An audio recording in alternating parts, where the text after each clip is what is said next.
दर्शन दीदारे कर रही गुरु की सिख संगतां बहुत वडभागी हैं। सतगुरु जी ने महान सुभाग बख्शिया है कि असीं जिथे पावन स्थान की यात्रा कर रहे हैं उत्थे महान धुर की बाणी आई, तिन सगली चिंत मिटाई, महापवित्र बाणी के प्रवाह चल रहे हैं। श्री सुखमनी साहब जी के पाठ नितनेम उपरंत आशा जी की वार आप संगतां नूं रागी जत्थे ने बहुत प्रेम भावना के नाल सरवण करवाई है। बहुत सारिया संगतां थां पर थां सेवा कर रही हैं। ये सतगुरु की बख्शिश हुई है। हुण कथा का समा आया है, आओ प्रेम के नाल सतगुरु पातशाही का उपदेश साझा करिए। सतगुरु जी आप ही बख्शिश करन, क्योंकि उसकी महिमा तो कोई कर नहीं सकता। तेरे कवन कवन गुण कह के गावा तू साहिब गुणी निधाना। महाराज तुसी आप ही इन्ने गुणों के भंडारे हो, थोड़े किहड़े किहड़े गुण दसे जा सकते ने, कोई कह के दस नहीं सकता। सो जिवें गुरु के वजीर सिंह साहब जी ने आपां नूं दस्सिया है कि 15 तरीक नूं धन गुरु नानक साहब जी का अवतार पुरब आ रहा है। सो सारे जगत दे विच जगत गुरु का अवतार दिहाड़ा मनाया जाना। सो सीमित समय दे विच जो पावन स्थान की प्रचलित मर्यादा है, उन्ने के समय विच शब्द की विचार भी थोड़े समय विच अखरी अर्थ करांगे ते नाल नाल गुरु साहब जी का धन गुरु नानक साहब सच्चे पातशाह जी का जीवन भी साझा करांगे। सारी संगत एक बारी दास फेर फतेह अर्ज करेगा। जिन्होंने पहला फतेह नहीं बुलाई या मूँह जी बोलिया ना, नहीं भाई गज के फतेह बुलाओ। देखो जग दे विच सतगुरु धन गुरु नानक साहब सच्चे पातशाह जी का अवतार होया, किन्नियां खुशियां किन्ने मलार होए, किन्ने धरती के भाग जागे, किन्ने मनुखों का भला होया, किवें अंध विश्वास विचों महाराज ने कढ़िया। कितना वड्डा यह समागम है।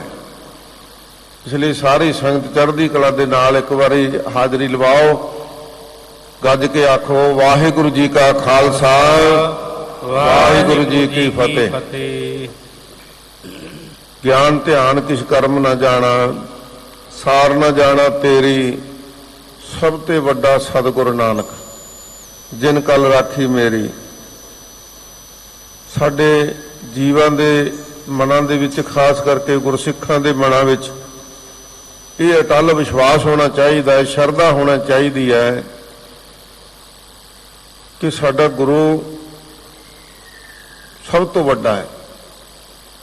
महाराज ने जो बाणी विच फरमान किया ना, ये सानू खुश करने वास्ते नहीं कि असीं सिख हाँ, असीं अपने गुरु की उपमा करने वास्ते शब्द कहे ने। पहली गल ते धन गुरु नानक साहब केवल सिखां दे गुरु नहीं। भाई गुरदास जी ने इस चीज़ का खुलासा किया है कि धन गुरु नानक साहब जी ने जगत गुरु कहा है कि आप सारे संसार के गुरु हैं, बल्कि पशुओं के पंछियों नूं तारनहारे हैं। इस करके महाराज सच्चे पातशाह जी ते ये भरोसा रखना कि सतगुरु नानक सब तो वड्डे ने। जे विचार करांगे तां भी आपां नूं पता लग जाऊ कि किवें सतगुरु नानक सब तो वड्डे ने। क्योंकि दुनिया दे विच वड्डियां गल्लां, वड्डियां घटनावां नूं अंजाम देना, वड्डियां तब्दीलियां कर देनियां, ये वड्डे पुरुषां दा काम हुंदा है। पर साध संगत पीरां पैगंबरां अवतारां तो चलियां ਉਹ ਪਰੰਪਰਾਵਾਂ ਜਿਨ੍ਹਾਂ ਦੇ ਚਲਦਿਆਂ ਰਾਜ ਕਮਾਉਣ ਵਾਲੇ ਰਾਜੇ ਕਸਾਈ ਬਣ ਗਏ, ਧਰਮੀ ਲੋਕ ਲਾਲਚੀ ਹੋ ਗਏ, ਸਿੱਧ ਜਤੀ ਆਪਣੀ ਪੂਜਾ ਵਿੱਚ ਉਲਝ ਗਏ। ਜਿਹੜੀ ਪ੍ਰਜਾ ਸੀ ਉਹ ਗਿਆਨ ਤੋਂ ਬਿਨਾਂ ਅੰਧਤਾਈ ਦੇ ਵਿੱਚ ਵਰਨਵੰਡ ਵਿੱਚ ਛਾਈ ਹੋਈ ਸੀ ਅਤੇ ਦੁਨੀਆ ਨੂੰ ਵਰਨਮੰਡ ਦੇ ਵਿੱਚ ਵੰਡਿਆ ਹੋਇਆ ਸੀ। ਇੱਥੋਂ ਤੱਕ ਕਿ 24 ਵਰਨਾਂ ਦੀਆਂ ਬੀਬੀਆਂ ਨੂੰ, ਔਰਤਾਂ ਨੂੰ ਧਰਮ ਦੀ ਇਬਾਦਤ ਕਰਨ ਵਾਸਤੇ ਇਜਾਜ਼ਤ ਹੀ ਨਹੀਂ ਸੀ। ਇਹੋ ਜਿਹੇ ਹਾਲਾਤ ਸੀ। ਪ੍ਰਜਾ ਅੰਧੀ ਗਿਆਨ ਬਿਨ, ਕੂੜਕ ਸਤ ਮੁਖੋ ਲਾਈ, ਰਾਜੇ ਪਾਪ ਕਮਾਵਦੇ, ਉਲਟੀ ਵਾੜ ਖੇਤ ਕੋ ਖਾਈ। ਇਹਨਾਂ ਹਾਲਾਤਾਂ ਵਿੱਚ ਜਦੋਂ ਚਾਰ ਸਪੇਰੇ ਜ਼ੁਲਮ ਹੀ ਜ਼ੁਲਮ ਸੀ, ਅੰਤਾਈ ਦਾ ਜ਼ੋਰ ਸੀ, ਵਹਿਮ ਤੇ ਪਖੰਡ ਵਿੱਚ ਦੁਨੀਆ ਫਸੀ ਹੋਈ ਸੀ, ਉਦੋਂ ਤਮਾਮ ਜੀਵਾਂ ਨੇ ਮਿਲ ਕੇ ਅਰਦਾਸ ਅਕਾਲ ਪੁਰਖ ਦੇ ਸਨਮੁਖ ਕੀਤੀ ਤੇ ਫਿਰ ਇਹਨਾਂ ਤਮਾਮ ਜੀਵਾਂ ਦੀ ਅਰਦਾਸ ਪ੍ਰਵਾਨ ਕਰਕੇ ਸੁਣੀ ਪੁਕਾਰ ਦਤਾਰ ਪ੍ਰਭ, ਗੁਰੂ ਨਾਨਕ ਜਗ ਮਾਹੇ ਪਠਾਇਆ। ਫਿਰ ਧੰਨ ਗੁਰੂ ਨਾਨਕ ਸਾਹਿਬ ਸੱਚੇ ਪਾਤਸ਼ਾਹ ਨੂੰ ਸੰਸਾਰ ਵਿੱਚ ਭੇਜਿਆ। ਸਾਧ ਸੰਗਤ ਅਸੀਂ ਪ੍ਰਚਾਰ ਕਰਦੇ ਹਾਂ, ਕਈ ਵਾਰ ਕਹਿੰਦੇ ਹਾਂ ਕਿ ਗੁਰੂ ਨਾਨਕ ਸਾਹਿਬ ਬਹੁਤ ਗਿਆਨਵਾਨ ਸਨ, ਬੜੇ ਪਰਮ ਮਨੁੱਖ ਸਨ। ਆਪਦੇ ਵੱਲੋਂ ਤਾਂ ਅਸੀਂ ਉਪਮਾ ਕਰਦੇ ਹਾਂ, ਪਰ ਇਹ ਸਹਿਜੇ ਹੀ ਅਣਜਾਣ ਪੁਣੇ ਵਿੱਚ ਹੀ ਗੁਰੂ ਕੀ ਉਪਮਾ ਨਹੀਂ, ਇਹ ਨਿੰਦਾ ਹੋ ਜਾਂਦੀ। ਜਦੋਂ ਅਸੀਂ ਭਾਈ ਗੁਰਦਾਸ ਜੀ ਨੂੰ ਪੜ੍ਹਦੇ ਹਾਂ ਨਾ, ਤਾਂ ਉਹ ਕਹਿੰਦੇ ਨੇ ਕਿ ਇੱਕ ਇੱਕ ਰੋਮ ਦੇ ਵਿੱਚ ਕਰੋੜਾਂ ਬ੍ਰਹਮੰਡਾਂ ਸਮਾਏ ਹੋਏ ਹਨ। ਉਸ ਰੂਪ ਨੂੰ ਸੰਸਾਰ ਵਿੱਚ ਗੁਰੂ ਨਾਨਕ ਸਾਹਿਬ ਕਹਿ ਕੇ ਭੇਜਿਆ, ਕੋਈ ਆਮ ਮਨੁੱਖ ਨਹੀਂ। ਇਸ ਕਰਕੇ ਧੰਨ ਗੁਰੂ ਨਾਨਕ ਸਾਹਿਬ ਦੁਨੀਆ ਤੋਂ ਸਭ ਤੋਂ ਵੱਡੇ ਗੁਰੂ, ਸ਼ਕਤੀਸ਼ਾਲੀ ਗੁਰੂ। ਜਦੋਂ ਇਹ ਕਿਹਾ ਜਾਂਦਾ ਸੀ ਕਿ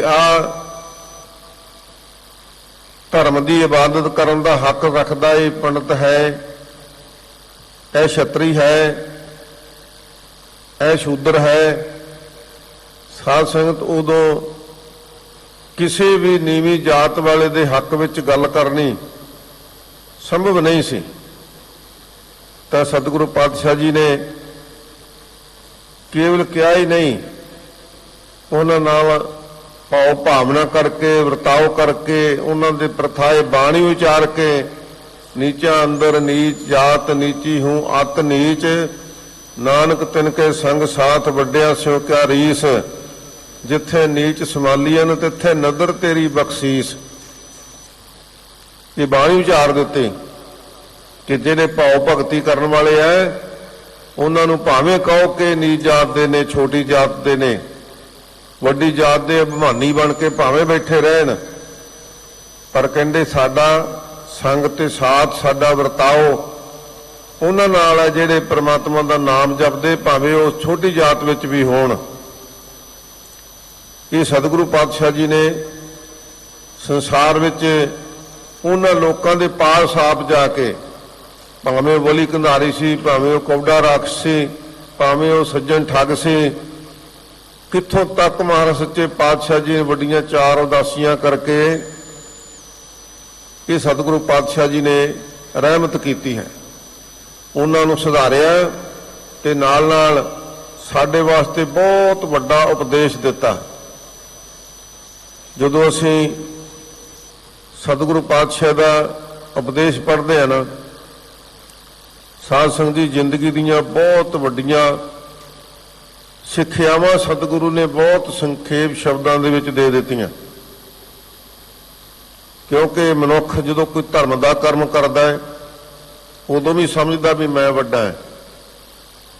ਤੇ ਜਦੋਂ ਕੋਈ ਧਰਮ ਦਾ ਕਰਮ ਕਰਨ ਤੋਂ ਬਹਾਨਾ ਬਣਾਉਣਾ ਹੈ, ਉਦੋਂ ਛੋਟੀ ਜਿਹੀ ਗੱਲ ਦਾ ਬਹਾਨਾ ਬਣਾ ਕੇ ਰੋਜ਼ ਦੇ ਨੇਮ ਤੋਂ ਪਾਸੇ ਹੋ ਜਾਣਾ ਹੈ, ਨੇਮ ਹੀ ਛੱਡ ਬੈਠਣਾ ਹੈ, ਫਿਰ ਚਿੰਤਾ ਵਿੱਚ ਗਰਸੇ ਜਾਣਾ ਹੈ।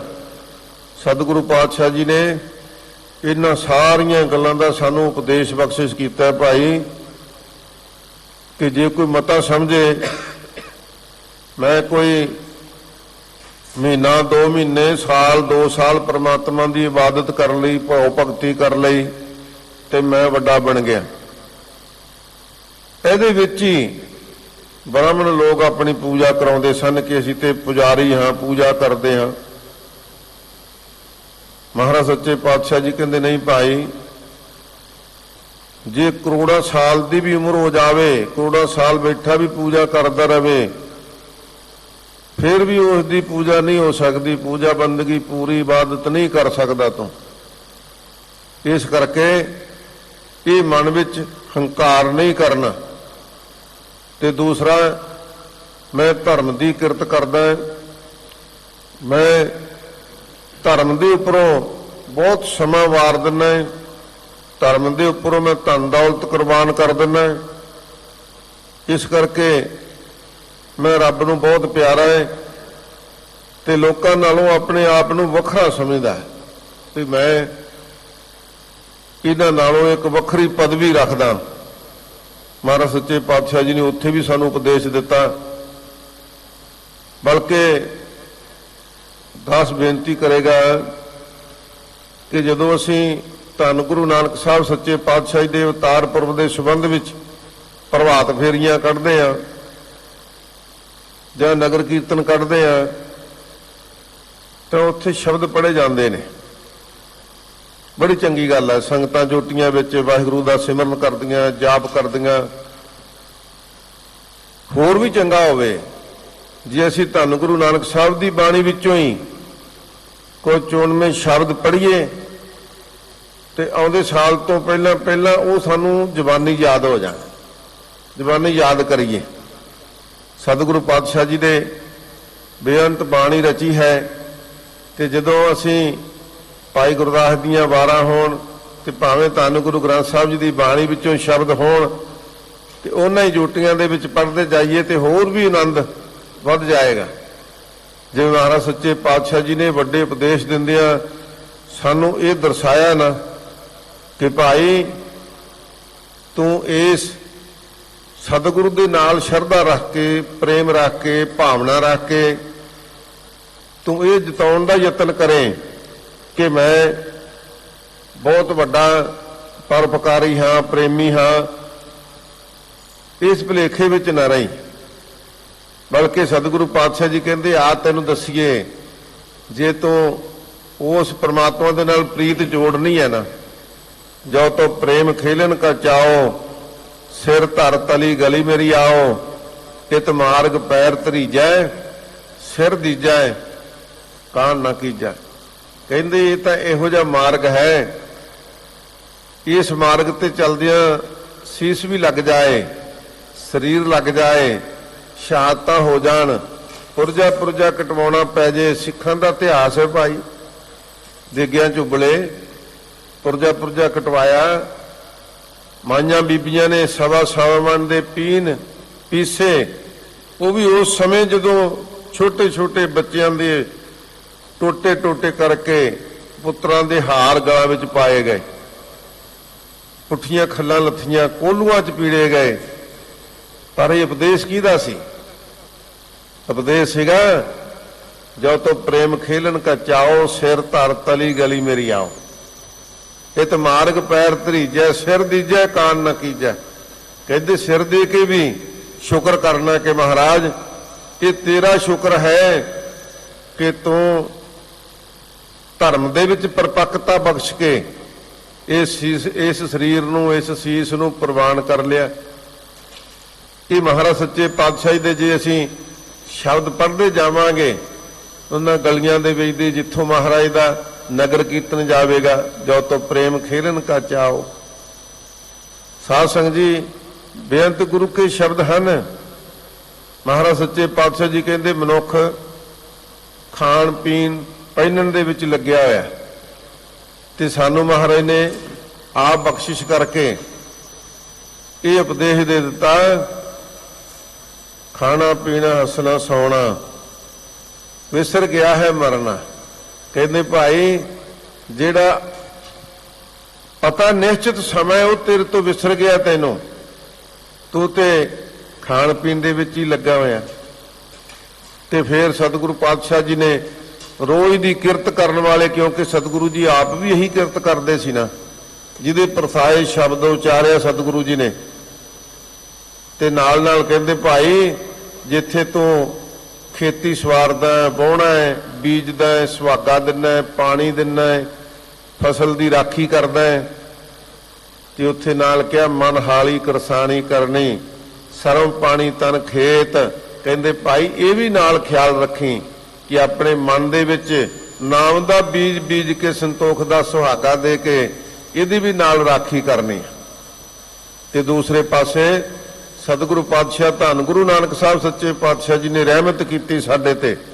ਕਹਿੰਦੇ ਭਾਈ ਜਿਹੜੇ ਧਰਮੀ ਲੋਕ ਹੈ ਨਾ, ਆਪਣੇ ਆਪ ਨੂੰ ਧਰਮ ਦੇ ਇਬਾਦਤਕਾਰ ਵੀ ਮੰਨਦੇ ਨੇ, ਪਰ ਜੇ ਥੋੜਾ ਜਿਹਾ ਸਰੀਰ ਢਿੱਲਾ ਹੋ ਜਾਵੇ, ਥੋੜਾ ਜਿਹਾ ਕੋਈ ਕੰਮ ਵੱਧ ਜਾਏ, ਕੋਈ ਔਕੜ ਪੈ ਜਾਏ, ਫਿਰ ਉਹ ਨੇਮ ਛੱਡ ਦਿੰਦੇ ਆ। ਉਸ ਨੇਮ ਨੂੰ ਇਹ ਕਹਿ ਕੇ ਵੀ ਜੇ ਰੋਜ਼ ਹੀ ਜਪਜੀ ਸਾਹਿਬ ਪੜ੍ਹਦੇ ਆ, ਰੋਜ਼ ਹੀ ਪੰਜ ਬਾਣੀਆਂ ਪੜ੍ਹਦੇ ਆ, ਸਾਡੇ ਤੇ ਇਹੀ ਵਿਪਤਾ ਪੈਣੀ ਹੈ, ਫਿਰ ਬਾਣੀ ਪੜ੍ਹਨ ਦਾ ਕੀ ਫਾਇਦਾ ਭਾਈ। ਇਹ ਮਨ ਦੇ ਵਿੱਚ ਸੋਚਦੇ ਆ। ਤੇ ਫਿਰ ਭਾਈ ਧੰਨ ਗੁਰੂ ਨਾਨਕ ਸਾਹਿਬ ਦੇ ਉਪਦੇਸ਼ ਨੂੰ ਯਾਦ ਕਰਨਾ ਚਾਹੀਦਾ, ਜਿਨ੍ਹਾਂ ਦਾ ਆਪਾਂ ਗੁਰਪੁਰਬ ਮਨਾਉਣ ਜਾ ਰਹੇ ਨਾ, ਅਵਤਾਰ ਪੁਰਬ ਸਾਰੀ ਦੁਨੀਆ ਦੇ ਵਿੱਚ ਮਨਾਇਆ ਜਾਣਾ ਹੈ।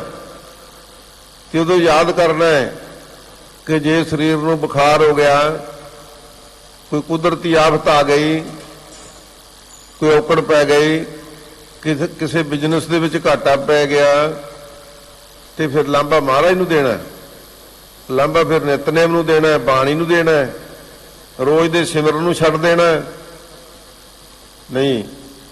ਮਹਾਰਾਜ ਸੱਚੇ ਪਾਤਸ਼ਾਹ ਜੀ ਫਰਮਾਉਂਦੇ ਨੇ ਕਿ ਕਹਿੰਦੇ ਭਾਈ ਤੈਨੂੰ ਪਤਾ ਹੀ ਨਹੀਂ ਕਿ ਉਹ ਕਿਸ ਰੰਗ ਦੇ ਵਿੱਚ ਪ੍ਰਸੰਨ ਹੈ, ਕਿਸ ਰੰਗ ਦੇ ਵਿੱਚ ਤੈਨੂੰ ਉਹਨੇ ਰੰਗ ਚਾੜਨਾ ਹੈ, ਤੈਨੂੰ ਨਹੀਂ ਪਤਾ ਇਸ ਗੱਲ ਦਾ। ਹਜੂਰ ਬਾਣੀ ਵਿੱਚ ਫਰਮਾਉਂਦੇ ਨੇ ਜੇ ਦੇਹ ਦੁੱਖ ਲਾਈਐ ਪਾਪ ਗ੍ਰਹਿ ਦੁਹਰਾਓ। ਕਹਿੰਦੇ ਭਾਈ ਜੇ ਇਸ ਦੇਹੀ ਨੂੰ ਦੁੱਖ ਲੱਗ ਜਾਵੇ, ਕੋਈ ਭਿਆਨਕ ਦੁੱਖ ਲੱਗ ਜਾਵੇ, ਤੇ ਜਿਹੜੇ ਦੋ ਗ੍ਰਹਿ ਮੰਨੇ ਨੇ, ਜਿਹੜੇ ਕਹਿੰਦੇ ਸੰਸਾਰ ਦੇ ਵਿੱਚ ਪ੍ਰਚਲਿਤ ਨੇ, ਰਾਹੂ ਤੇ ਕੇਤੂ, ਕਹਿੰਦੇ ਇਹ ਪਾਪ ਦੇ ਗ੍ਰਹਿ ਜੇ ਦੋਨੇ ਹੀ ਲਾਗੂ ਹੋ ਜਾਣ, ਰਤ ਪੀਣੇ ਰਾਜੇ ਸਿਰਾ ਉੱਪਰ ਰੱਖੀਐ। ਕਹਿੰਦੇ ਜੇ ਜ਼ੁਲਮ ਕਰਨ ਵਾਲੇ ਰਾਜੇ ਜਿਹੜੇ ਬੇਇਨਸਾਫੀਆਂ ਕਰਕੇ ਹੀ ਜੇਲ੍ਹ ਵਿੱਚ ਪਾ ਦੇਣ, ਸਾਲਾਂ ਬੱਧੀ ਦਹਾਕਿਆਂ ਬੱਧੀ ਜੇਲ੍ਹ ਵਿੱਚ ਹੀ ਡੱਕ ਦੇਣ, ਫਿਰ ਕਹਿੰਦੇ ਨਿੱਤ ਨੇ ਬਾਣੀ ਛੱਡ ਦੇਣੀ ਆ। ਕਹਿੰਦੇ ਨਹੀਂ ਭਾਈ, ਰਤ ਪੀਣੇ ਰਾਜੇ ਸਿਰਾ ਉੱਪਰ ਰੱਖੀਐ ਏਵੇਂ ਜਪੈ ਭਾਓ। ਕਹਿੰਦੇ ਫਿਰ ਵੀ ਇਵੇਂ ਰੱਖੇ ਤੇ ਮਹਾਰਾਜ ਫਿਰ ਤੇਰੇ ਤੇ ਭਾਵਨਾ ਰੱਖੀਏ ਵੀ ਤੂੰ ਹੈ ਸਾਲਾਹਣਾ ਆਖਣ ਲਾਹਾ ਨਾ ਚਾਓ।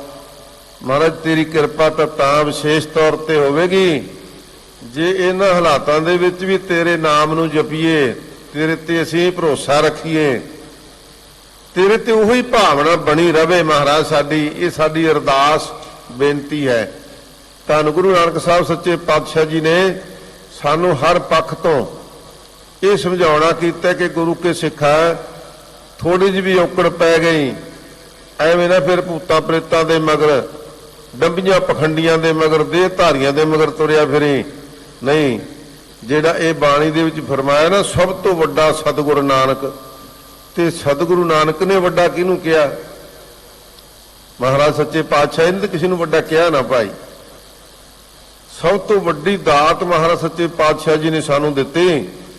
ਆਪ ਸੁਲਤਾਨਪੁਰ ਸਾਹਿਬ ਦੀ ਧਰਤੀ ਤੇ ਸਾਧ ਸੰਗਤ ਵੇਈ ਨਦੀ ਵਿੱਚ ਪ੍ਰਵੇਸ਼ ਹੋ ਕੇ 2 ਦਿਨ ਨਦੀ ਦੇ ਵਿੱਚ ਜਲ ਵਿੱਚ ਪ੍ਰਵੇਸ਼ ਹੀ ਰਹੇ ਤੇ ਮਹਾਰਾਜ ਨੇ ਸੱਚਖੰਡ ਤੋਂ ਸਾਨੂੰ ਇਹ ਬਾਣੀ ਲਿਆ ਕੇ ਦਿੱਤੀ, ਜਿਹਦਾ ਕਿਹਾ ਮਰੇ ਧੁਰ ਕੀ ਬਾਣੀ ਆਈ, ਤਿੰਨ ਸਗਲੀ ਚਿੰਤ ਮਿਟਾਈ। ਤੇ ਫਿਰ ਇਹ ਜਿਹੜਾ ਸਾਨੂੰ ਮੂਲ ਮੰਤਰ ਦਿੱਤਾ ਹੈ, ਇਹਦੇ ਵਾਸਤੇ ਕਹਿ ਦਿੱਤਾ ਮਹਾਰਾਜ ਸੱਚੇ ਪਾਤਸ਼ਾਹ ਜੀ ਨੇ। ਜਦੋਂ ਰਾਏ ਬਲਾਰ ਤੇ ਹੋਰ ਸਿੱਖ ਸੰਗਤਾਂ ਨੇ ਪੁੱਛਿਆ ਮਹਾਰਾਜ ਸੱਚਖੰਡ ਗਏ ਤੇ ਕੀ ਲੈ ਕੇ ਆਏ, ਮਹਾਰਾਜ ਸੱਚੇ ਪਾਤਸ਼ਾਹ ਜੀ ਕਹਿੰਦੇ ਭਾਈ ਲਿਆਏ ਮੂਲ ਮੰਤਰ। ਸਾਰੇ ਮੰਤਰਾਂ ਦਾ ਮੁੱਢ ਕਿਉਂ ਕਿਹਾ, ਗਿਆਨ ਧਿਆਨ ਕਿਛ ਕਰਮ ਨਾ ਜਾਣਾ, ਸਾਰ ਨਾ ਜਾਣਾ ਤੇਰੀ ਸਭ ਤੋਂ ਵੱਡਾ ਸਤਿਗੁਰੂ ਨਾਨਕ। ਕਿਉਂਕਿ ਮੰਤਰਾਂ ਦਾ ਜ਼ੋਰ ਸੀ, ਮੰਤਰਾਂ ਦੇ ਜ਼ੋਰ ਤੇ ਦੁਨੀਆ ਨੂੰ ਨਵਾਇਆ ਜਾਂਦਾ ਸੀ, ਦੁਨੀਆ ਨੂੰ ਮਨਾਇਆ ਜਾਂਦਾ, ਭਰਮਾਇਆ ਜਾਂਦਾ ਸੀ। ਤੇ ਮਹਾਰਾਜ ਕਹਿੰਦੇ ਲੋ ਭਾਈ ਅਸੀਂ ਲਿਆਏ ਹੁਣ ਮੂਲ ਮੰਤਰ, ਕੋਈ ਮੰਤਰ ਇੱਥੇ ਅਸਰ ਕਰੇਗਾ ਹੀ ਨਹੀਂ। ਤੇ ਮਹਾਰਾਜ ਸੱਚੇ ਪਾਤਸ਼ਾਹ ਇਹ ਆਪ ਜੀ ਨੇ ਲਿਆਂਦਾ ਮੰਤਰ,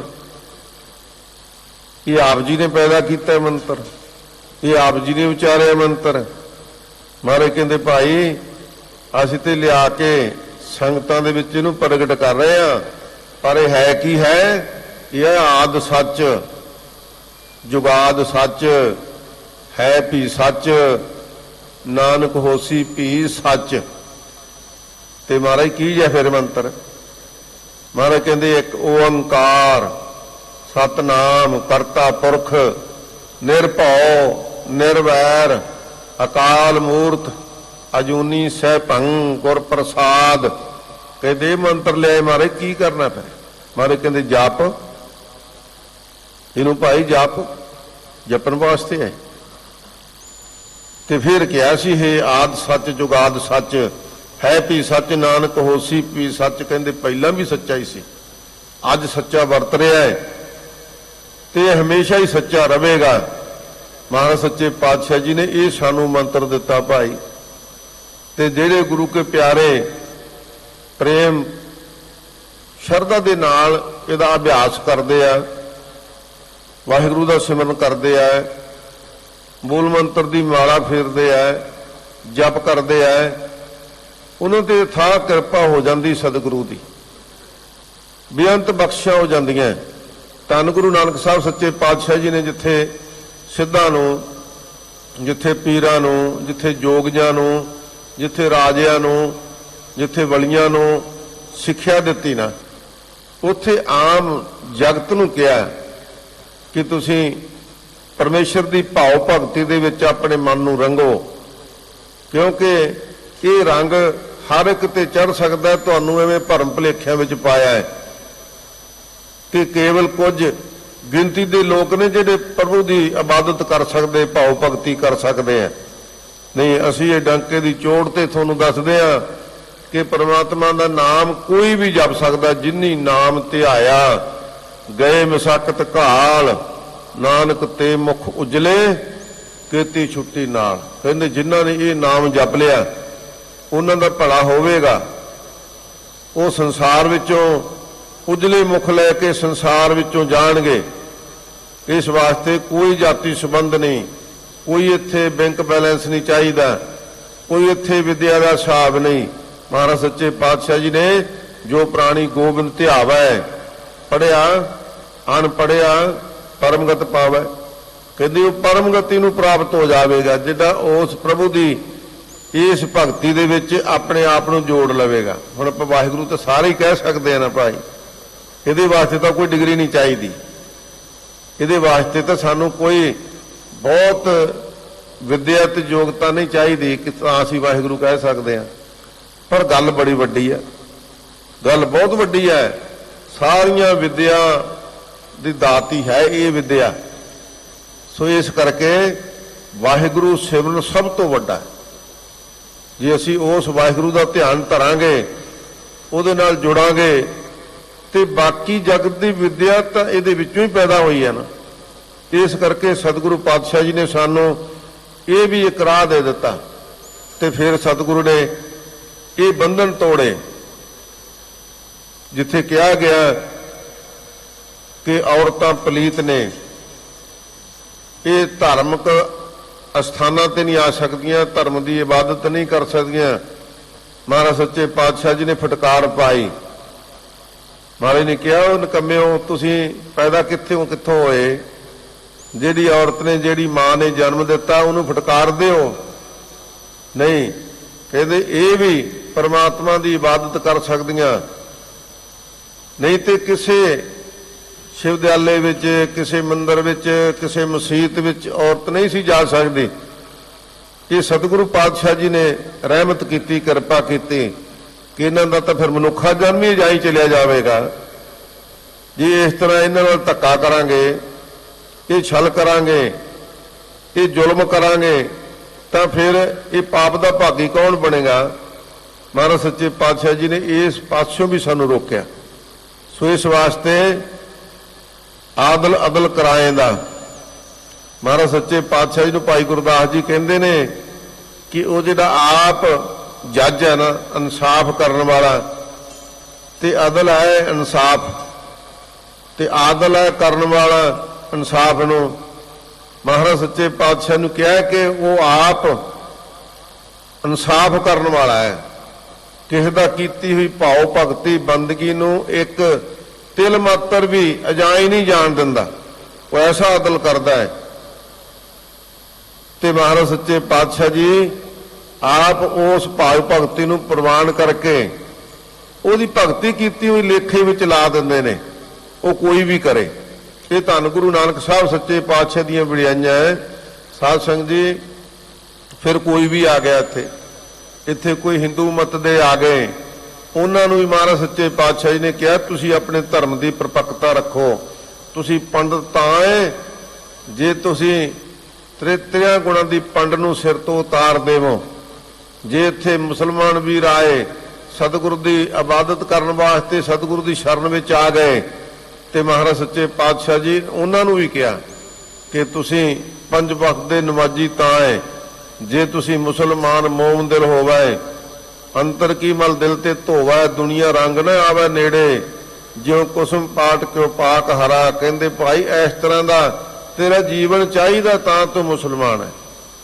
ਇਸ ਕਰਕੇ ਹੀ ਮਹਾਰਾਜ ਸੱਚੇ ਪਾਤਸ਼ਾਹ ਨੂੰ ਭਾਈ ਗੁਰਦਾਸ ਜੀ ਨੇ ਕਿਹਾ ਕਿ ਜਹਰ ਪੀਰ ਜਗਤ ਗੁਰ ਬਾਬਾ। ਜੇ ਜਹਰ ਪੀਰ ਵੀ ਹੈ, ਕਿਉਂਕਿ ਮੁਸਲਮਾਨ ਪੀਰ ਮੰਨਦੇ ਸਨ, ਤੇ ਸਿੱਖ ਜਗਤ ਦੇ ਵਿੱਚ ਗੁਰੂ ਬਾਬਾ ਮੰਨਦੇ ਸਨ। ਇਹ ਜ਼ਾਹਰ ਪੀਰ ਤਾਂ ਪ੍ਰਗਟ ਹੋਇਆ ਸੀ ਭਾਈ। ਇਸ ਵਾਸਤੇ ਅਸੀਂ ਧੰਨ ਗੁਰੂ ਨਾਨਕ ਸਾਹਿਬ ਸੱਚੇ ਪਾਤਸ਼ਾਹ ਜੀ ਦਾ ਜਿੱਥੇ ਅਵਤਾਰ ਪੁਰਬ ਮਨਾਉਣਾ ਹੈ, ਉੱਥੇ ਉਹਨਾਂ ਦੀਆਂ ਬੇਅੰਤ ਜਿਹੜੀਆਂ ਬਖਸ਼ਾਂ ਨੇ, ਜਿਹੜੇ ਬੰਧਨ ਮਹਾਰਾਜ ਸੱਚੇ ਪਾਤਸ਼ਾਹ ਜੀ ਨੇ ਤੋੜੇ। ਕੋਈ ਕਹਿ ਸਕਦਾ ਸੀ ਕਿ ਭਾਈ ਇਹ ਜਿਹੜੇ ਦੁਨੀਆ ਤੇ ਰਾਜੇ ਰਾਜ ਕਮਾਉਣ ਵਾਲੇ ਐ, ਉਹ ਪਾਪੀ ਨੇ, ਉਹ ਜ਼ਾਲਮ ਨੇ। ਜ਼ੁਲਮ ਕਰਨ ਵਾਲੇ ਨੂੰ ਵੀ ਜ਼ਾਲਮ ਕਹਿਣਾ, ਇਹ ਸਾਧ ਸੰਗਤ ਧੰਨ ਗੁਰੂ ਨਾਨਕ ਸਾਹਿਬ ਵੀ ਕਹਿ ਸਕਦੇ ਨੇ। ਰਾਜੇ ਸ਼ੀ ਮੁਕੱਦਮ ਕੁੱਤੇ, ਜਾਏ ਜਗਾਇਨ ਬੈਠੇ ਸੁੱਤੇ, ਇਹ ਕੌਣ ਕਹਿ ਸਕਦਾ ਸੀ? ਇਹ ਧੰਨ ਗੁਰੂ ਨਾਨਕ ਸਾਹਿਬ ਵੀ ਕਹਿ ਸਕਦੇ ਸਨ। ਇਸ ਵਾਸਤੇ ਆਓ ਧੰਨ ਗੁਰੂ ਨਾਨਕ ਸਾਹਿਬ ਸੱਚੇ ਪਾਤਸ਼ਾਹ ਮਹਾਰਾਜ ਸੱਚੇ ਪਾਤਸ਼ਾਹ ਜੀ ਦਾ ਅਵਤਾਰ ਪੁਰਬ ਮਨਾਉਂਦਿਆਂ ਮਨ ਵਿੱਚ ਇਹ ਵਿਸ਼ਵਾਸ ਦ੍ਰਿੜ ਕਰੀਏ ਕਿ ਗਿਆਨ ਧਿਆਨ ਕਿਛ ਕਰਮ ਨਾ ਜਾਣਾ, ਸਾਰ ਨਾ ਜਾਣਾ ਤੇਰੀ, ਸਭ ਤੋਂ ਵੱਡਾ ਸਤਿਗੁਰ ਨਾਨਕ ਜਿਨ ਕਲ ਰਾਖੀ ਮੇਰੀ।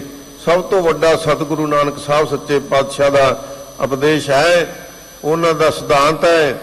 ਉਹ ਜੇ ਸਾਡੇ ਮਨ ਵਿੱਚ ਵਸ ਜਾਵੇ, ਨਾਮ ਜਪੋ, ਕਿਰਤ ਕਰੋ, ਵੰਡ ਛਕੋ। ਮਹਾਰਾਜ ਸੱਚੇ ਪਾਤਸ਼ਾਹ ਜੀ ਨੇ ਫਿਰ 10 ਰੂਪਾਂ ਦੇ ਵਿੱਚ ਇਸ ਸਿਧਾਂਤ ਨੂੰ ਵੰਡਿਆ ਮਹਾਰਾਜ ਨੇ। ਤੇ ਫਿਰ ਜਿਹੜੇ ਸਿੱਖ ਬਣ ਗਏ, ਉਹਦੇ ਉੱਪਰ ਮਹਾਰਾਜ ਨੇ ਮੋਹਰ ਲਾਈ ਕਿ ਲੈ ਭਾਈ ਹੁਣ ਅਸੀਂ ਇੱਥੇ ਮੋਹਰ ਲਾਉਣੇ, ਜਿਵੇਂ ਸਕੂਲ ਚੋਂ ਸਰਟੀਫਿਕੇਟ ਮਿਲ ਜਾਂਦਾ ਨਾ। ਮਹਾਰਾਜ ਕਹਿੰਦੇ ਗੁਰ ਸਤਿਗੁਰ ਕਾ ਜੋ ਸਿੱਖ ਖਾਏ, ਸੋ ਭਲਕੇ ਉੱਠ ਹਰ ਨਾਮ ਧਿਆਵੈ। ਲੈ ਭਾਈ ਜਿਹੜਾ ਸਿੱਖ ਕਹਾਉਂਦਾ ਹੈ ਆਪਣੇ ਆਪ ਨੂੰ, ਉਹਨੂੰ ਅਸੀਂ ਇੱਕ ਪਹਿਲਾਂ ਸਿਲੇਬਸ ਦਿੰਨੇ ਆ ਜਿਹੜਾ ਇਸ ਸਿਲੇਬਸ ਨੂੰ ਮੰਨ ਲਵੇਗਾ ਤੇ ਉਹ ਗੁਰੂ का ਸਿੱਖ। ਧੰਨ ਗੁਰੂ ਰਾਮਦਾਸ ਮਹਾਰਾਜ ਕਹਿੰਦੇ ਉਹ ਗੁਰੂ का ਸਿੱਖ ਹੈ। ਇਹ ਧੰਨ ਗੁਰੂ ਨਾਨਕ ਸਾਹਿਬ ਦੀ ਫਿਲਾਸਫੀ ਹੈ। ਇਸ ਵਾਸਤੇ ਭਾਈ ਇੱਥੇ ਕੋਈ ਉਹ ਸਿੱਖ ਨਹੀਂ ਕਿ ਜਿਹੜਾ ਚੰਗੇ ਵਸਤਰ ਪਾ ਲਵੇ, ਜਿਹੜੀ ਵੱਡੀ ਗੱਡੀ ਰੱਖ ਲਵੇ, ਲੋਕਾਂ 'ਚ ਬੱਲੇ ਬੱਲੇ ਕਰਾ ਕੇ ਨਾਅਰੇ ਲਵਾ ਲਵੇ, ਕਹਦੇ ਮੈਂ ਸਭ ਤੋਂ ਵੱਡਾ ਪ੍ਰਧਾਨ ਹੈ। ਉਹ ਨਹੀਂ। ਮਹਾਰਾਜ ਕਹਿੰਦੇ ਭਾਈ ਇੱਥੇ ਕਮਾਈ ਦੀ ਸਿੱਖੀ ਹੈ।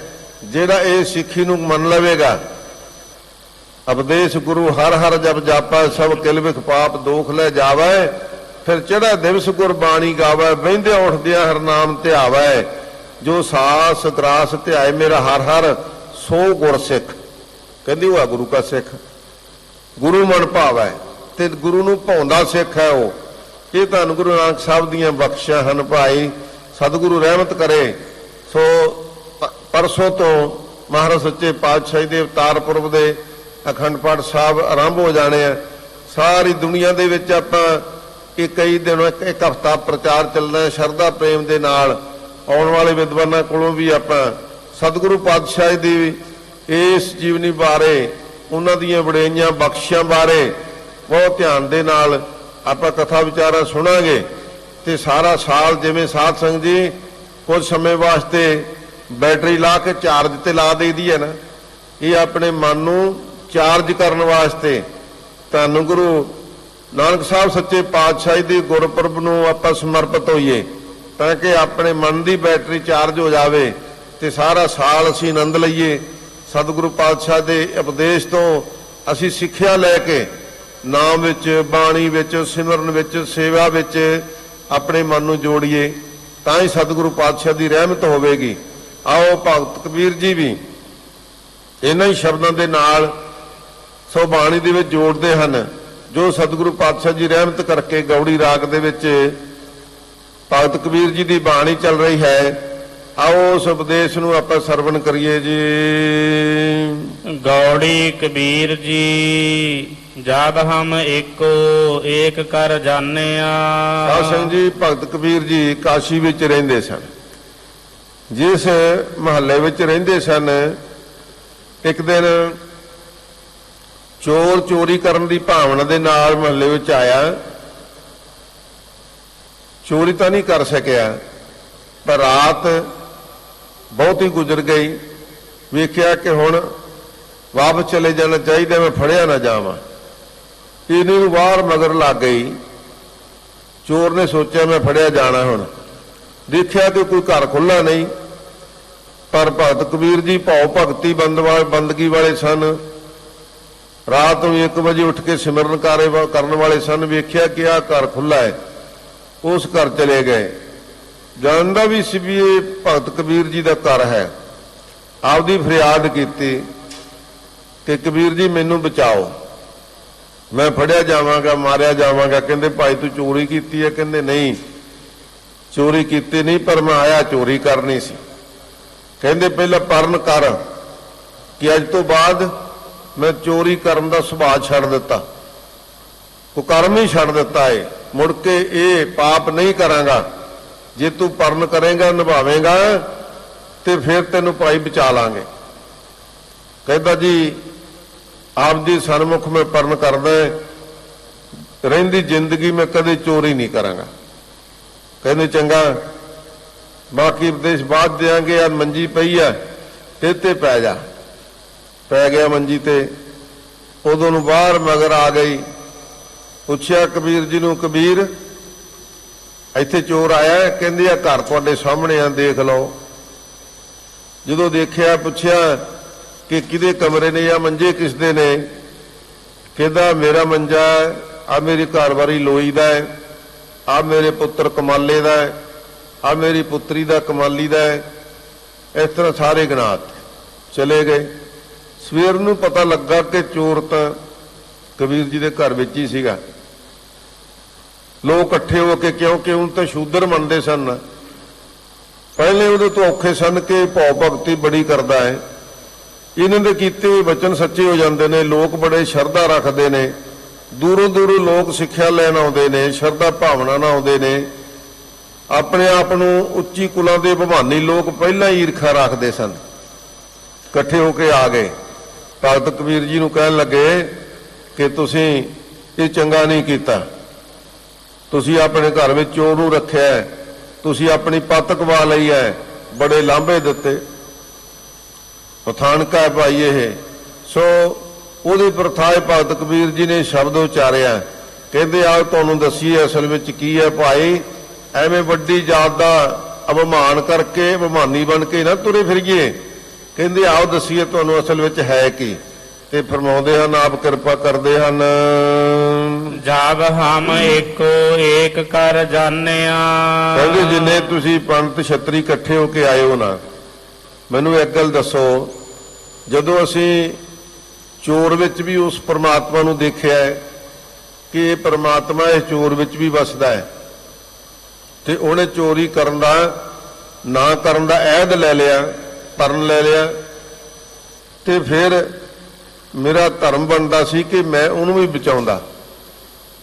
ਤੇ ਜਦੋਂ ਅਸੀਂ ਸਰਵ ਵਿਆਪਕ ਉਸ ਪਰਮਾਤਮਾ ਨੂੰ ਪਛਾਣ ਲਿਆ, ਸਮਝ ਲਿਆ ਕਿ ਜਰਰੇ ਜਰਰੇ ਵਿੱਚ ਵਸਣ ਵਾਲਾ ਇਹਦੇ ਵਿੱਚ ਵੀ ਵਸਦਾ ਹੈ ਤੇ ਇਹਦਾ ਵੀ ਭਲਾ ਹੋਣਾ ਚਾਹੀਦਾ ਹੈ, ਫਿਰ ਕਹਿੰਦੇ ਭਾਈ ਅਸੀਂ ਜਦੋਂ ਆਪਣੇ ਆਪ ਨੂੰ ਇਸ ਗੱਲ ਦੇ ਵਿੱਚ ਢਾਲ ਲਿਆ ਹੈ ਕਿ ਅਸੀਂ ਸਾਰਿਆਂ ਦੇ ਵਿੱਚ, ਵੱਡੇ ਛੋਟੇ ਦੇ ਵਿੱਚ, ਗਰੀਬ ਅਮੀਰ ਦੇ ਵਿੱਚ, ਊਚ ਨੀਚ ਦੇ ਵਿੱਚ ਉਸ ਪਰਮਾਤਮਾ ਨੂੰ ਸਮਝਣਾ ਕੀਤਾ ਹੈ, ਤਬ ਲੋਗ ਹੈ ਕਾਹੇ ਦੁਖ ਮਾਨਿਆ। ਫਿਰ ਦੱਸੋ ਭਾਈ ਤੁਹਾਨੂੰ ਇਸ ਗੱਲ ਦੀ ਕੀ ਤਕਲੀਫ ਹੈ, ਤੁਹਾਨੂੰ ਇਸ ਕਿਸ ਗੱਲ ਦਾ ਦੁੱਖ ਹੈ?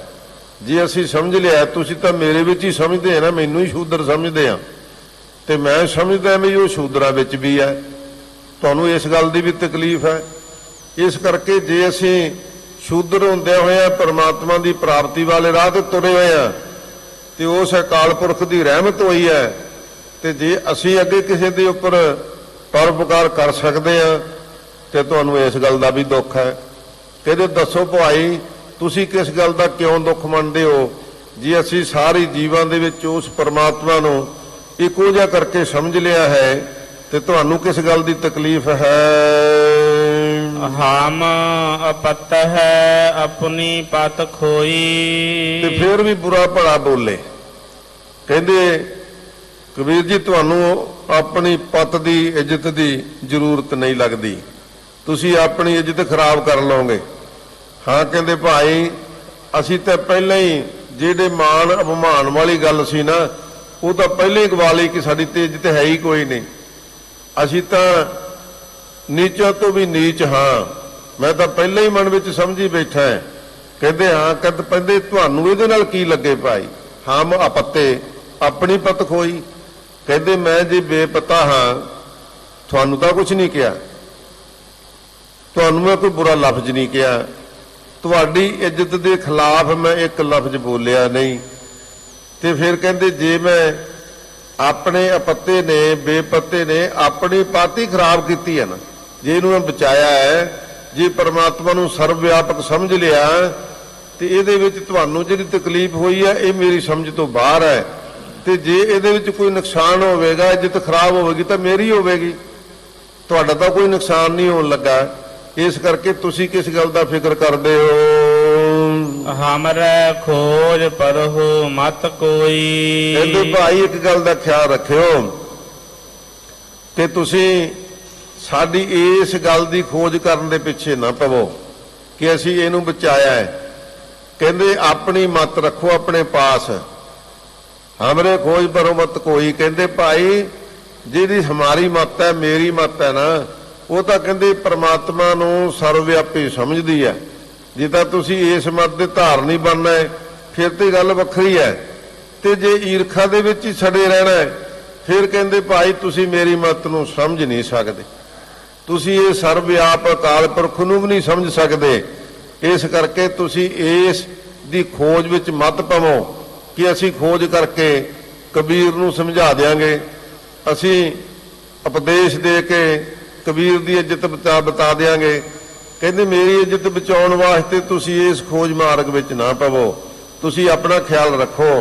ਜਿਹੜੀ ਮੇਰੀ ਮਤ ਹੈ ਉਹ ਤਾਂ ਪਰਮਾਤਮਾ ਦੀ ਉਸ ਸਰਵਵਿਆਪੀ ਮਤ ਤੋਂ ਮਤ ਲੈ ਕੇ ਉਹਦੀ ਖੋਜ ਵਿੱਚ ਲੱਗੀ ਹੋਈ ਹੈ। ਮੈਂ ਤਾਂ ਉਹਦਾ ਮਾਰਗ ਖੋਜ ਰਿਹਾ, ਮੈਂ ਤਾਂ ਉਹਦੇ ਉਪਦੇਸ਼ ਨੂੰ ਖੋਜ ਰਿਹਾ, ਤੇ ਤੁਸੀਂ ਮੇਰੇ ਗੁਣਾਂ ਤੇ ਔਗਣਾਂ ਦੀ ਖੋਜ ਵਿੱਚ ਹੀ ਲੱਗੇ ਹੋਏ ਹੋ। ਰਹਾਉ ਵਿਸਰਾਮ ਦੇ ਕੇ ਕਿਰਪਾ ਕਰਦੇ ਹਨ। ਹਮ ਮੰਦੇ ਮੰਦੇ ਮਨ ਮਾਹੀ। ਇਹਦੇ ਭਾਈ ਜੇ ਮੇਰੇ ਵੱਲ ਵੇਖੋਗੇ ਤਾਂ ਸਾਡੇ ਤਾਂ ਤਮਾਮ ਔਗਣ ਨੇ। ਕਹਿੰਦੇ ਹਾਂ ਮੰਦੇ, ਮੈਨੂੰ ਸਮਝਾਉਣ ਆਇਓ। ਕਹਿੰਦੇ ਅਸੀਂ ਤਾਂ ਪਹਿਲਾਂ ਹੀ ਭਾਈ ਮੰਦ ਕਰ ਵੀ ਹਾਂ, ਮੈਨੂੰ ਕੀ ਸਮਝਾਓਗੇ ਤੁਸੀਂ? ਤੇ ਸਾਨੂੰ ਸਾਡੇ ਕੰਮ ਨੂੰ ਤੁਸੀਂ ਪਹਿਲਾਂ ਹੀ ਮੰਦਾ ਸਮਝਿਆ ਹੋਇਆ ਹੈ, ਸਾਨੂੰ ਸ਼ੂਦਰ ਸਮਝ ਕੇ ਤੁਸੀਂ ਸਾਡੇ ਤੋਂ ਨਫ਼ਰਤ ਕਰਦੇ ਹੋ। ਇਸ ਕਰਕੇ ਕਹਿੰਦੇ ਹਾਂ ਮੰਦੇ। ਕਹਿੰਦੇ ਕਿਉਂ ਭਾਈ? ਜਦੋਂ ਤੁਸੀਂ ਸਿਮਰਨ ਕਰਦੇ ਹੋ, ਨਾਮ ਜਪਦੇ ਹੋ, ਅਸਲ ਵਿੱਚ ਭਗਤ ਕਬੀਰ ਜੀ ਸਾਨੂੰ ਤਮਾਮ ਜੀਵਾਂ ਨੂੰ ਸਿੱਖਿਆ ਦੇ ਰਹੇ ਨੇ। ਇਹ ਗੁਰਬਾਣੀ ਸਰਵ ਵਿਆਪਕ ਹੈ ਭਾਈ। ਕਹਿੰਦੇ ਹਾਂ ਮੰਦੇ ਮੰਦੇ ਮਨ ਮਾਹੀ। ਕੰਮ ਤਾਂ ਹੀ ਚੰਗੇ ਕਰਦੇ ਸੀ ਕਹਿੰਦੇ ਆ ਨਾ, ਵੀ ਅਸੀਂ ਤਾਂ ਸੱਚ ਬੋਲਦੇ ਆ, ਚੰਗਾ ਕੰਮ ਕਰਦੇ ਆ, ਅੰਮ੍ਰਿਤ ਵੇਲੇ ਉੱਠਦੇ ਆ, ਕਿਸੇ ਦਾ ਬੁਰਾ ਨਹੀਂ ਕਰਦੇ, ਤੇ ਫਿਰ ਸਾਨੂੰ ਅੰਮ੍ਰਿਤ ਛਕਣ ਦੀ ਲੋੜ ਕੀ ਹੈ? ਫਿਰ ਅੰਮ੍ਰਿਤ ਵੇਲੇ ਉੱਠਣ ਦੀ ਲੋੜ ਕੀ ਆ?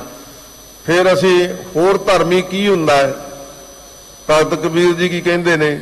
ਕਹਿੰਦੇ ਹਾਂ ਮੰਦੇ। ਅਸਲ ਵਿੱਚ ਕੋਈ ਮੰਦਾ ਕੰਮ ਨਹੀਂ ਸੀ ਕਰਦੇ ਭਗਤ ਕਬੀਰ ਜੀ।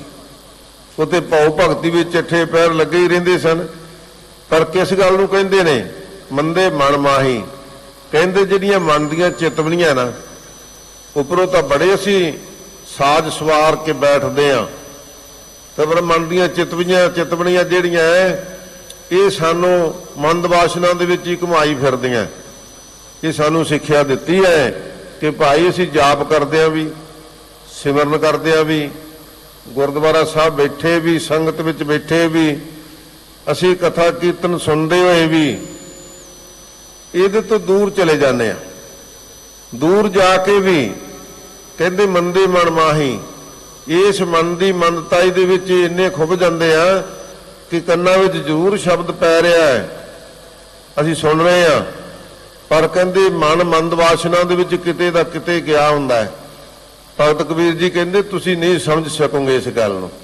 ਕਹਿੰਦੇ ਭਾਈ ਕਿਹਨੂੰ ਸਮਝਾਓਗੇ? ਤੁਸੀਂ ਮੇਰੇ ਨਾਲ ਲੜਨ ਵਾਸਤੇ ਆਏ ਹੋ, ਝਗੜਾ ਕਰਨ ਵਾਸਤੇ ਆਏ ਹੋ? ਕਹਿੰਦੇ ਨਹੀਂ ਹਮ ਮੰਦੇ ਮੰਦੇ ਮਨ ਮਾਹੀ। ਕਹਿੰਦੇ ਮਨ ਕਰਕੇ ਅਸੀਂ ਮੰਦੇ ਹਾਂ। ਮਹਾਰਾਜ ਸੱਚੇ ਪਾਤਸ਼ਾਹ ਜੀ ਨੇ ਜੋ ਸਾਨੂੰ ਸ਼ਬਦ ਕਹੇ ਨਾ, ਉਪਦੇਸ਼ ਦਿੱਤਾ ਹੈ ਕਿ ਬੇਅੰਤੀ ਔਗਣ ਹੈ ਸਾਡੇ ਵਿੱਚ, ਅਸੀਂ ਔਗਣਾਂ ਦੇ ਭਰੇ ਹੋਏ ਹਾਂ। ਜੇ ਤਾਂ ਸਮੁੰਦ ਸਾਗਰ ਨੀਰ ਭਰਿਆ ਤੇ ਔਗਣ ਹਮਾਰੇ, ਦਇਆ ਕਰੋ ਕਿਛ ਮਿਹਰ ਪਾਵੋ ਡੁੱਬਦੇ ਪੱਥਰ ਤਾਰੇ। ਬੇਅੰਤੀ ਸਾਡੇ ਚ ਔਗਣ ਨੇ। ਉਹ ਔਗਣ ਕੇਵਲ ਸਰੀਰ ਕਰਕੇ ਨਹੀਂ, ਸਰੀਰ ਕਰਕੇ ਵੀ ਬੇਅੰਤ ਔਗਣ ਨੇ, ਪਰ ਬਹੁਤੇ ਔਗਣ ਕਹਿੰਦੇ ਮਨ ਕਰਕੇ ਨੇ। ਜਿਹੜੇ ਮਨ ਦੀ ਵਾਸ਼ਨਾ ਤਾਂ ਹੀ ਇਹ ਸੰਤੋਖ ਦੇ ਵਿੱਚ ਆ ਸਕਦੀ ਹੈ ਜੇ ਉਸ ਸੰਤੋਖੀ ਪਰਮਾਤਮਾ ਨੂੰ ਅਰਾਧਾਂਗੇ, ਉਹਦਾ ਸਿਮਰਨ, ਉਹਦੀ ਭਾਵ ਭਗਤੀ ਤੇ ਉਹਦੀ ਸਿੱਖਿਆ ਨੂੰ ਪ੍ਰਾਪਤ ਕਰਾਂਗੇ, ਇਹ ਤਾਂ ਹੀ ਕਿਤੇ ਠਹਿਰੇਗਾ ਨਾ। ਮਹਾਰਾਜ ਸੱਚੇ ਪਾਤਸ਼ਾਹ ਜੀ ਨੇ ਬਾਣੀ ਵਿੱਚ ਸਾਨੂੰ ਫਰਮਾਇਆ ਹੈ ਕਿ ਇਹ ਜਿਹੜਾ ਮਨ ਹੈ ਇਹ ਜਿੱਥੇ ਜਿੱਥੇ ਭੌਂਦਾ ਫਿਰਦਾ ਹੈ, ਇਹਨੂੰ ਰੋਕਣ ਵਾਸਤੇ ਕੇਵਲ ਪ੍ਰਮਾਤਮਾ ਦਾ ਨਾਮ ਹੈ, ਸਿਮਰਨ ਹੈ, ਜਿਹਦੇ ਕਰਕੇ ਇਹ ਮਨ ਦੀ ਅਸੀਂ ਇਸ ਦੌੜ ਨੂੰ, ਇਸ ਦੀ ਮੰਦ ਭਾਵਨਾ ਨੂੰ ਅਸੀਂ ਰੋਕ ਕੇ ਗੁਰੂ ਕੇ ਸ਼ਬਦ ਵਿੱਚ ਜੋੜ ਸਕਦੇ ਹਾਂ। ਤਾਂ ਕੇਵਲ ਸ਼ਬਦ ਹੈ ਪਰਮਾਤਮਾ ਦਾ। ਇਸ ਕਰਕੇ ਇਹਦੀ ਦੌੜ ਭੱਜ ਨੂੰ ਰੋਕਣ ਵਾਸਤੇ ਜ਼ਰੂਰੀ ਹੈ ਕਿ ਨਿਤਾ ਪ੍ਰਤੀ ਪਰਮਾਤਮਾ ਦਾ ਸਿਮਰਨ, ਉਹਦੇ ਅੱਗੇ ਅਰਦਾਸ, ਜੋਦੜੀ, ਬੇਨਤੀ, ਅਰਦਾਸ ਕਿ ਮਹਾਰਾਜ ਸੱਚੇ ਪਾਤਸ਼ਾਹ ਜੀ ਇਹ ਔਗਣ ਸਾਡੇ ਵਿੱਚੋਂ ਆਪ ਹੀ ਕੱਢ ਦੇਵੋ। ਬੇਅੰਤ ਔਗਣਾਂ ਦੇ ਭਰੇ ਹੋਏ ਆ ਅਸੀਂ, ਤੇ ਆਪ ਇਹਨਾਂ ਔਗਣਾਂ ਤੋਂ ਸਾਨੂੰ ਬਚਾ ਸਕਦੇ ਹੋ। ਆਪ ਦੇ ਵਿੱਚ ਵੱਡੀ ਸ਼ਕਤੀ ਹੈ। ਆਪ ਦੀ ਸ਼ਕਤੀ ਕਰਕੇ ਮਹਾਰਾਜ ਸੱਚੇ ਪਾਤਸ਼ਾਹ ਜੀ ਅਸੀਂ ਆਪ ਜੀ ਦੀ ਭਾਵ ਭਗਤੀ ਨਾਲ ਜੁੜ ਸਕਦੇ ਨਹੀਂ, ਸਾਡੀ ਕੋਈ ਸਮਰੱਥਾ ਹੀ ਨਹੀਂ ਹੈ। ਹਾਂ ਮੰਦੇ ਮਨ ਮਾਹੀ। ਕਹਿੰਦੇ ਅਸੀਂ ਤੇ ਮਨ ਕਰਕੇ ਮੰਦੇ ਹਾਂ। ਇਸ ਕਰਕੇ ਭਾਈ ਤੁਸੀਂ ਸਾਡੀ ਖੋਜ ਵਿੱਚ ਨਾ ਪਵੋ। ਅਸੀਂ ਕੇਵਲ ਸਰੀਰ ਕਰਕੇ, ਅਸੀਂ ਕਰਮਾਂ ਕਰਕੇ, ਜਾਤ ਕਰਕੇ, ਅਸੀਂ ਸ਼ੂਦਰ ਕਰਕੇ ਹੀ ਮੰਦੇ ਨਹੀਂ। ਮੰਦੇ ਮਨ ਮਾਹੀ। ਜਦੋਂ ਇਹ ਸ਼ਬਦ ਕਹੇ ਸ਼ਰਮਿੰਦੇ ਤਾਂ ਜ਼ਰੂਰ ਹੋਏ ਹੋਣਗੇ। ਵੀ ਇਹ ਸਾਨੂੰ ਵੀ ਕਹਿ ਰਹੇ ਆ ਤੇ ਆਮ ਜੀਵ ਨੂੰ ਕਹਿ ਰਹੇ ਨੇ ਕਿ ਜਿਹੜੀ ਮਨ ਦੀ ਮੰਦ ਵਾਸ਼ਨਾ ਹੈ ਉਹ ਕੇਵਲ ਕਿਸੇ ਜਾਤ ਨਾਲ ਸੰਬੰਧਿਤ ਹੈ। ਨਹੀਂ ਭਾਈ, ਉਹ ਤਾਂ ਮਨੁੱਖ ਦੇ ਮਨ ਨਾਲ ਹੀ ਸੰਬੰਧਿਤ ਹੈ।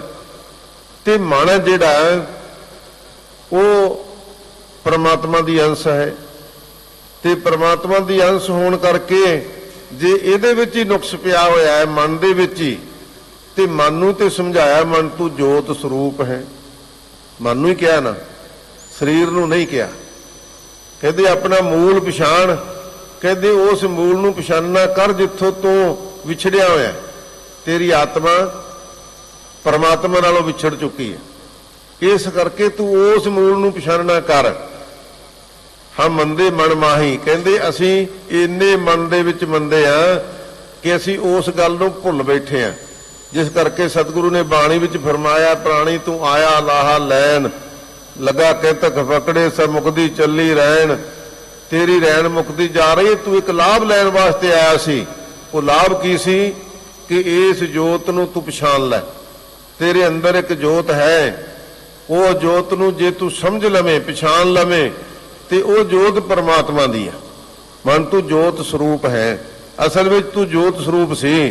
ਤੇਰੇ ਵਿੱਚ ਅਨੇਕਾਂ ਤਰ੍ਹਾਂ ਦੀ ਅੰਧਤਾਈ ਛਾ ਗਈ, ਹਨੇਰਾ ਛਾ ਗਿਆ, ਪਾਪਾਂ ਵਿਕਾਰਾਂ ਨੇ ਇਸ ਜੋਤ ਨੂੰ ਢੱਕ ਲਿਆ ਤੇ ਉਹਦੇ ਕਰਕੇ ਤੂੰ ਅੰਧਤਾਈ ਦੇ ਵਿੱਚ ਫਸ ਗਿਆ ਹੈ।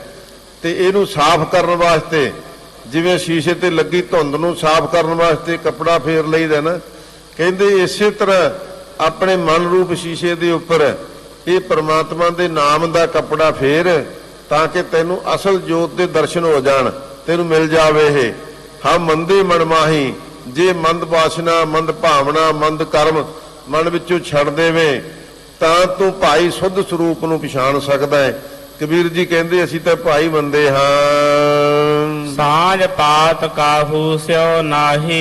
ਇਹਦੇ ਭਾਈ ਦੱਸੋ ਤੁਹਾਡੇ ਨਾਲ ਸਾਡੀ ਕੀ ਸਾਂਝ ਹੈ? ਪਾਤ ਨਾਮ ਪੰਗਤੀ ਦਾ, ਪੰਗਤ ਤੁਸੀਂ ਬਹਿਣ ਨਹੀਂ ਦਿੰਦੇ। ਸਾਂਝ ਸਾਡੇ ਨਾਲ ਕੋਈ ਰਿਸ਼ਤੇਦਾਰੀ ਨਹੀਂ ਜੋੜਦੇ। ਤੁਹਾਡੇ ਨਾਲ ਸਾਡੀ ਸਾਂਝ ਕੀ ਹੈ? ਤੁਸੀਂ ਆਪਣੇ ਆਪ 'ਚ ਵੱਡੇ ਕਹਾਉਂਦੇ ਹੋ। ਸਾਂਝ ਪਾਤ ਕਾਹੂ ਸਿਓ ਨਾਹੀ, ਕਹਿੰਦੇ ਭਾਈ ਜਿਹੜੇ ਤੁਸੀਂ ਕੰਮ ਕਰਦੇ ਹੋ ਨਾ, ਕਿਸੇ ਨਾਲ ਧੱਕਾ ਕਰਦੇ ਹੋ, ਜ਼ੁਲਮ ਕਰਦੇ ਹੋ, ਉਹਦੇ ਨਾਲ ਸਾਡੀ ਕੋਈ ਸਾਂਝ ਨਹੀਂ। ਤੇ ਜਿਹੜਾ ਤੁਹਾਡਾ ਵੰਡ ਵਿਹਾਰ ਹੈ ਉਹਦੇ ਨਾਲ ਸਾਡੀ ਪਾਤ ਕੋਈ ਨਹੀਂ, ਪੰਗਤੀ ਕੋਈ ਨਹੀਂ। ਤੁਹਾਡੇ ਨਾਲ ਬੈਠ ਕੇ ਅਸੀਂ ਵੰਡ ਵਿਹਾਰ ਕੋਈ ਨਹੀਂ ਕਰਦੇ। ਪਾਪ ਦੀ ਕਮਾਈ ਕਰਦੇ ਨਹੀਂ, ਠੱਗੀ ਕਿਸੇ ਨਾਲ ਮਾਰਦੇ ਨਹੀਂ। ਤੁਹਾਡਾ ਤਾਂ ਦਿਨ ਰਾਤ ਦਾ ਹੀ ਕੰਮ ਇਹ ਹੈ। ਇਸ ਕਰਕੇ ਤੁਹਾਡੇ ਨਾਲ ਸਾਡੀ ਸਾਂਝ ਕੀ ਹੈ? ਕਾਹਦੇ ਲਈ ਮੈਨੂੰ ਉਪਦੇਸ਼ ਦੇਣ ਆਏ ਆ? ਸਾਂਝ ਪਾਤ ਕਾਹੂ ਸਿਓ ਨਾਹੀ, ਕਹਿੰਦੇ ਭਾਈ ਜਿਹੜੇ ਇਹ ਕਰਮ ਕਰਨ ਵਾਲੇ ਲੋਕ ਨੇ, ਆਤਮਾਵਾਂ ਨੇ, ਕਹਿੰਦੇ ਉਹਨਾਂ ਨਾਲ ਸਾਡੀ ਕੋਈ ਸਾਂਝ ਨਹੀਂ। ਸਾਡੀ ਸਾਂਝ ਤਾਂ ਉਹ ਹੈ ਜਿਹੜੇ ਸਮਝ ਲਵੇ ਕਿ ਮਨ ਕਰਕੇ ਮੰਦੇ ਕਰਮ ਨਹੀਂ ਕਰਨੇ, ਉਸ ਪਰਮਾਤਮਾ ਦੀ ਇਬਾਦਤ ਕਰਨੀ ਹੈ। ਸਾਡੀ ਸਾਂਝ ਉਹਦੇ ਨਾਲ ਹੈ। ਜਿਹੜੇ ਭਾਈ ਮੰਦ ਕਰਮੀ ਬਣ ਕੇ ਤੁਰੇ ਫਿਰਦੇ ਨੇ, ਸਾਂਝ ਪਾਤ ਕਾਹੂ ਸਿਓ ਨਾਹੀ, ਕਹਿੰਦੇ ਉਹਨਾਂ ਨਾਲ ਸਾਡੀ ਕੋਈ ਸਾਂਝ ਨਹੀਂ ਹੈ। ਉਹਨਾਂ ਨਾਲ ਕਿਸੇ ਪ੍ਰਕਾਰ ਦੀ ਅਸੀਂ ਪੰਕਤੀ ਸਾਂਝੀ ਨਹੀਂ ਕਰਨੀ। ਪਾਤ ਅਪਾਤ ਤਾਕੀ ਨਹੀਂ ਲਾਜ। ਕਦੇ ਇੱਕ ਗੱਲ ਨੂੰ ਸਮਝ ਕੇ ਰੱਖਿਓ, ਜਿਹੜੀ ਇੱਜ਼ਤ ਹੈ ਨਾ ਪਤ, ਤੇ ਜਿਹੜੀ ਬੇਇੱਜ਼ਤੀ ਹੈ, ਜਿਹੜਾ ਅਪਮਾਨ ਹੈ, ਕਹਿੰਦੇ ਕਿ ਉਹਦੀ ਲਾਜ ਕਿਹਨੂੰ ਹੈ? ਕਹਿੰਦੇ ਜੇ ਕਿਸੇ ਨੂੰ ਹੈ ਤਾਂ ਇਸ ਗੱਲ ਨੂੰ ਸਮਝ ਨਾ ਕਰੋ। ਤਬ ਜਨ ਹੋਗੇ ਜਬ ਉਗਰੈ ਗੋਪਾਜ। ਕਹਿੰਦੇ ਭਾਈ ਉਦੋਂ ਸਮਝੋਗੇ। ਕਬੀਰ ਜੇਤੇ ਪਾਪ ਕੀ ਰਾਖੇ ਤਲੇ ਦਰਾਏ, ਪ੍ਰਗਟ ਪਏ ਨਿਦਾਨ ਸਭ ਜਾ ਪੁੱਛਿਆ ਧਰਮ ਰਾਏ। ਕਹਿੰਦੇ ਉਦੋਂ ਜਦੋਂ ਪ੍ਰਗਟ ਹੋ ਗਏ ਨਾ, ਉਦੋਂ ਪਤਾ ਲੱਗੂਗਾ। ਤੇ ਮੈਨੂੰ ਸਮਝਾਉਣਾ ਹੈ ਨਾ ਵੀ ਤੁਹਾਡੀ ਪੱਤ ਖਰਾਬ ਹੋ ਜਾਊ, ਤੁਹਾਡੀ ਇੱਜ਼ਤ ਖਰਾਬ ਹੋ ਜਾਊ, ਤੁਸੀਂ ਆਪਦੀ ਇੱਜ਼ਤ ਹੀ ਖਰਾਬ ਕਰ ਲਈ। ਕਹਿੰਦੇ ਭਾਈ ਹੁਣ ਤੁਸੀਂ ਯਾਦ ਰੱਖਿਓ, ਜਦੋਂ ਇਹ ਪਾਜ ਉਗੜੇ ਨਾ ਦਰਗਾਹ 'ਚ ਜਾ ਕੇ, ਉਦੋਂ ਤੁਹਾਨੂੰ ਪਤਾ ਲੱਗਣਾ ਮੈਂ ਕਿਹਦੀ ਪੱਤ ਹੈ, ਕਿਹਦੀ ਇੱਜ਼ਤ ਹੈ, ਕਿਹਦੀ ਇੱਥੇ ਜੈ ਜੈਕਾਰ ਹੈ ਤੇ ਕਿਹਨੂੰ ਤਰਕਾਰ ਮਿਲਦੀ ਹੈ। ਕਹੋ ਕਬੀਰ ਪਤ ਹਰ ਪਰਵਾਨ। ਕਹਿੰਦੇ ਭਗਤ ਕਬੀਰ ਜੀ ਕਹਿੰਦੇ ਭਾਈ ਪੱਤ ਤੇ ਇੱਜ਼ਤ ਉਹਦੀ ਦੁਨੀਆ ਦੇ ਵਿੱਚ ਵੱਡੀ ਮੰਨੀ ਗਈ ਹੈ ਜਿਹਦੇ ਹਰੀ ਪ੍ਰਵਾਹ ਪਰਮਾਤਮਾ ਦੇ ਦੁਆਰੇ ਤੇ ਪ੍ਰਵਾਨ ਹੋ ਜਾਵੇ। ਜਿਹੜੀ ਭਾਈ ਪੱਤ ਉੱਥੇ ਜਾ ਕੇ ਪ੍ਰਵਾਨ ਚੜ ਜਾਵੇ।